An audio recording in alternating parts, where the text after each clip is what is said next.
नमस्कार दोस्तों, भोजपुर टॉप में आपका स्वागत है और मैं हूं के। जी हाँ, आज जो चर्चा का विषय बना हुआ है पूरे देश में वो चर्चा है जेन अल्फ़ा को लेकर और जेन जी को लेकर। ये जो जनरेशन है क्या चाहती है, ये क्या राजनीति में अपना जो दखलंदाजी वो चाहती है या समाज को, हमारे देश को सुधारना चाहती है। जो जंतर मंतर पर दिल्ली में हुआ, क्या वो एक सोची समझी रणनीति का हिस्सा है या कोई साजिश है सरकार गिराने की। आइए हम अपने जेन जी से पूछते हैं कि आखिर उनके विचार क्या हैं। क्या जंतर मंतर पर जो हुआ वो सही हुआ या उसको नहीं होना चाहिए था? क्या ये जेन जी का आक्रोश था? देश में बढ़ती बेरोजगारी, महंगाई और ये जो शिक्षा में जो पेपर लीक हो जाते हैं, जो नीट का पेपर लीक हुआ परीक्षा होने से पहले, और भी जो परीक्षाओं में जो पेपर लीक हो जाते हैं, क्या वो मुद्दा था या ये एक सरकार गिराने के लिए या अपनी राजनीति को चमकाने के लिए कॉकरोच जनता पार्टी का एक साजिश भरा हुआ एक गेम था, एक प्लान था? आइए पूछते हैं अपने जेन जी से कि क्या वो सही था या गलत था। दोस्तों, हम यहाँ बीएचयू में हैं और बीएचयू में यहाँ पर आप देख सकते हैं हमारे पीछे जेन जी, कुछ हमारे जो साथी हैं, देश का भविष्य कहलाते हैं, हमारे साथ हैं। और परीक्षा होने से पहले जो पेपर आउट हो जाता है, आज हम जानते हैं इनसे, मतलब पूछते हैं कि ये क्या सोचते हैं। ये जो हमारी नई जनरेशन है, जिसको जेन जी और जेन अल्फ़ा भी अब इंक्लूड हो गई इसमें, हम इनसे पूछते हैं कि इनके क्या विचार हैं। क्या जंतर मंतर पे जो हुआ सरकार को गिराने की एक साजिश थी, या फिर जो कॉकरोच जनता पार्टी ने किया वो क्या था, वो सही था कि गलत है? उसमें तमाम चीज़ें ऐसी उभर के जो आई थी आप सभी के सामने। हम पूछते हैं कि आज हमारा जेन जी क्या सोचता है उस विषय के बारे में जो वहाँ पर हुआ था। तो आपका शुभ नाम?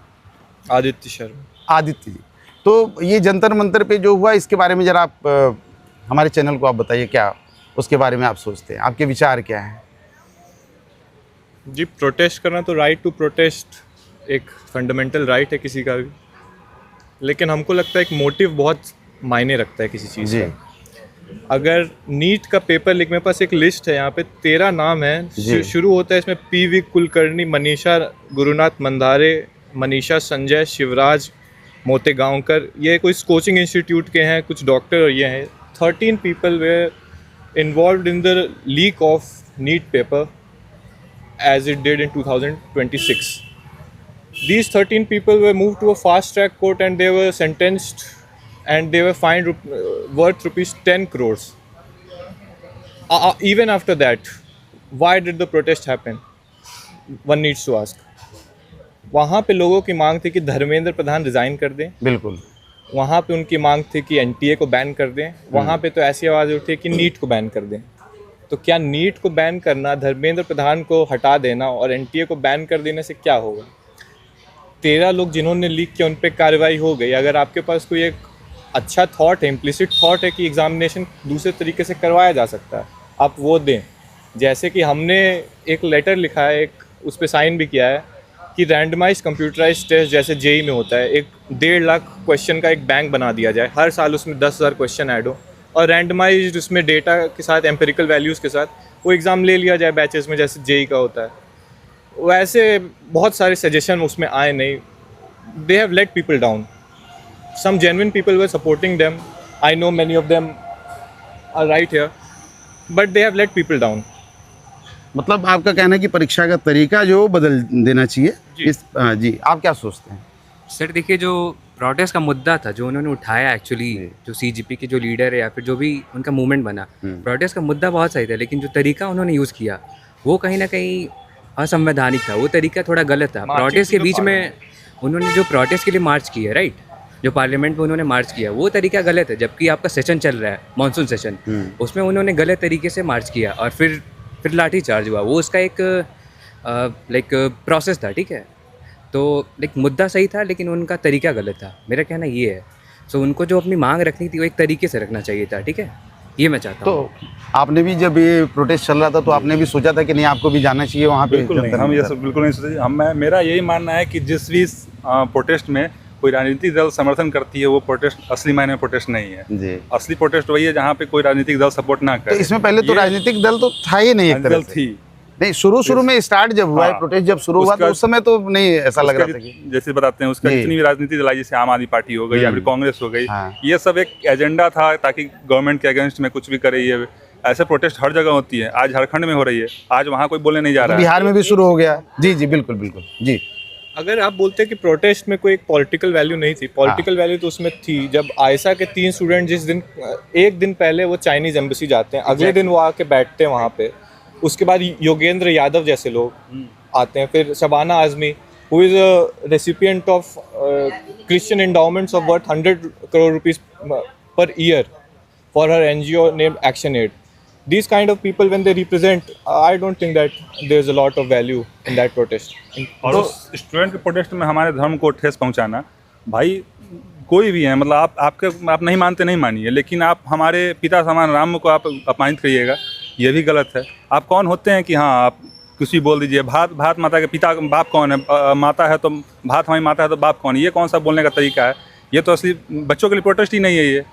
तो इसमें ऐसी बातें भी सामने आई थी कि ये जो है ये कुछ मतलब आप आवाज़ दीजिए ना, आप शायद 10-20 स्टूडेंट पहुंच जाए, लेकिन ये तो हजारों लाखों लोग वहाँ पहुंचे थे। और ऐसा लग रहा था जैसे कहा जा रहा है, तमाम खबरों में निकल के ये बात सामने आई कि वहाँ पर बाहर से जो पैसे जो फंडिंग हो रही थी, बाहर से हो रही थी, तो बाहर से फंडिंग होना ये तो हमारे देश के लिए खतरा है। जी बिल्कुल।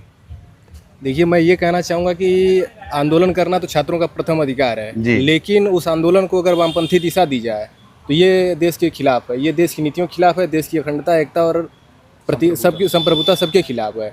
इस धरने में मैंने देखा कि सोनम वांगचुक के उनके प्रदर्शन पे अरुंधति राय जैसे लोगों ने उनका समर्थन किया। अरुंधति राय कौन है?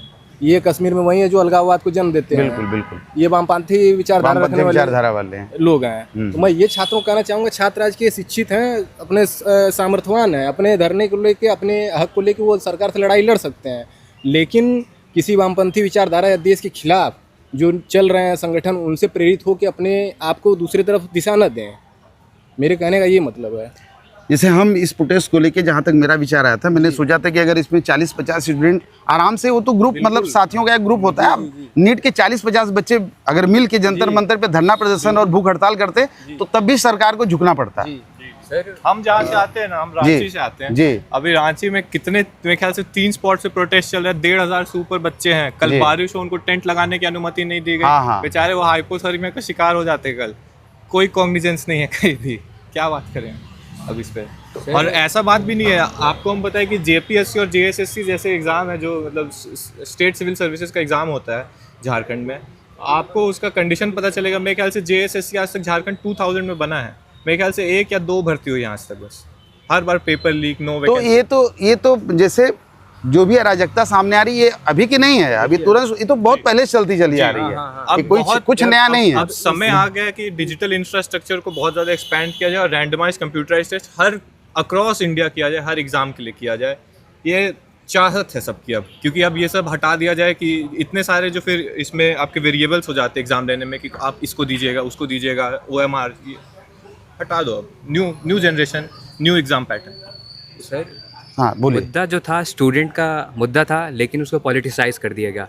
इसमें बहुत से पॉलिटिकल लीडर्स हैं, जैसे आम आदमी पार्टी के लीडर्स हैं, कुछ हरियाणा से लीडर्स हैं, जैसे महबूबा मुफ्ती भी आखिरी में आई थी, तो इसको पॉलिटिसाइज कर दिया गया। ये बस एक स्टूडेंट का मुद्दा नहीं रह गया। वो तो राजनीतिक पार्टी वो तो ढूंढती है कि ऐसा मौका मिले उसमें वो हाथ। देखिए, नहीं, मेरी बात सुनिए। जैसे हिंदू विरोधी कुछ तत्व हैं, जैसे कुणाल कामरा जैसे लोग, उन्होंने वहाँ पे आके कुछ अभद्र टिप्पणी भी की और जाति विशेष नारे भी लगे, ठीक है, तो उसका मैं समर्थन बिल्कुल नहीं करता हूँ, ठीक है। और वैसा एक स्टूडेंट प्रोटेस्ट में होना भी नहीं चाहिए। स्टूडेंट का मुद्दा आप अच्छे तरीके से रखिए और सरकार से रिफॉर्म्स की मांग कीजिए, सरकार फिर आगे करेगी। ये मैं कहना चाहता हूँ। अश्लील बातें वहाँ पे की गई, प्रधानमंत्री जी के खिलाफ, हमारे माननीय प्रधानमंत्री के खिलाफ भी बहुत अभद्र टिप्पणी की गई, वो भी एक बहुत गलत तरीका है, जो कि हमारे सर्वोच्च प्रधानमंत्री हैं, उनके खिलाफ हमें ये सब नहीं करना चाहिए एज ए स्टूडेंट। और ये हमारे देश का संस्कृति को नहीं दिखाता है ये। जो आप प्रधानमंत्री की स्वर्गीय माता को गाली दीजिए, और इतनी गंदी गाली दी जो मैं बोल भी नहीं सकता हूँ यहाँ पे। और आपके थ्रू मेरा यही एक है कि अगर सिस्टम में फेयर एजुकेशन चाहते हैं तो आप रिजर्वेशन पे थोड़ा सा रिफॉर्म कीजिए, क्योंकि मैं चाहता हूँ कि रिजर्वेशन जो आरक्षण जो है वो आर्थिक स्थिति में मिलना चाहिए, किसी कास्ट बेस पे नहीं। क्योंकि मान लेते कि अगर जाति भेदभाव होती भी थी तो बहुत पहले होती थी। आज मेरे ही बहुत से ऐसे दोस्त हैं शेड्यूल कास्ट हैं और मैं उनके साथ बैठ के खाता पीता सब कुछ हूँ, लेकिन अब ये कह लिया कि हाँ आज से 3000 साल पहले मेरे साथ ये हुआ, तो उसके ऐसा थोड़ी कि अब आगे अब हमेशा चलते रहेगा लिए आपके लिए रिजर्वेशन, ऐसा तो नहीं है। आज मान लीजिए जिनके पास बेहतर शिक्षा नहीं मिल पा रही, जिनके पास उतना वो आर्थिक स्थिति नहीं है, उनको आप आरक्षण दीजिए, हमें कोई दिक्कत नहीं है। लेकिन अब ऐसा चाहिए कि जिनके मतलब मेरे ऐसे कितने दोस्त हैं जिनके पिताजी सरकारी नौकरी में है, उनकी अच्छी 50-60 हज़ार की उनकी सैलरी है, जो अच्छे से अपने बाल बच्चों को पढ़ा सकते हैं, उसके बाद भी उनको आरक्षण मिल रही है। और एक और बात कि ऐसे बहुत सारे बच्चे हैं कि जो मेरे साथ बीएचयू में पढ़ रहे हैं, हम भी बीएचयू में पढ़ रहे हैं मेरे साथ, और भी मेरे जो दोस्त हैं शेड्यूल कास्ट ये सब पढ़ रहे हैं। अब ऐसा है कि यहाँ से जब जाएंगे तो उनको भी वही शिक्षा मिली जो हमको शिक्षा मिली। अब यही सेम शिक्षा जब उनको मिल चुकी है तो अब यहाँ से आगे चल के हम किसी भी एग्जाम में बैठते हैं, किसी भी एंट्रेंस एग्जाम में बैठते हैं या फिर कहीं भी बैठते हैं, तो वहाँ पर जो शिक्षा हमको मिली वो शिक्षा हमको ही मिली है, फिर उनको वहाँ पर आरक्षण क्यों चाहिए? बिल्कुल। तो दोस्तों हमने बात किया यहाँ बनारस हिंदू यूनिवर्सिटी में छात्रों से बात किया, और एक बात जो पूरी निकल के सामने आई वो ये थी कि जो तरीका है, तौर तरीका है परीक्षा कराने का, इसको बदलना पड़ेगा। दूसरी चीज़, जो आरक्षण सरकार देती है वो जो आरक्षण के योग्य हो, जो कमज़ोर वर्ग के हो, जो उसके लायक हो, उनको आरक्षण मिलना चाहिए। ये जेन जी की मांग है। जी हाँ, मैं के बनारस हिंदू यूनिवर्सिटी से, और हमारे साथ हैं कैमरामैन अशोक जी।